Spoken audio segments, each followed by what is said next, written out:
Hello guys, and welcome back to today's video. My name is Zeke, the programming guy. In today's video guys, I want to show you how to fix video quality on Bigo Live. It's very easy, so let's get started.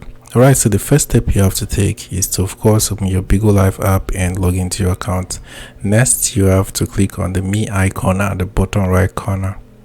After that, you have to click on settings at the top right corner, so click on that, and then from here you're going to see this video quality option. Tap on that, and then you have to select full high definition. Select that one. All right, so once that's selected guys, you have selected the best quality for your video, so just head back and that's all. So this is how you can actually fix video quality on Bigo Live. Hope this video was helpful. If it was, give this video a like and equally subscribe to get more info tips like this. Thanks for watching guys.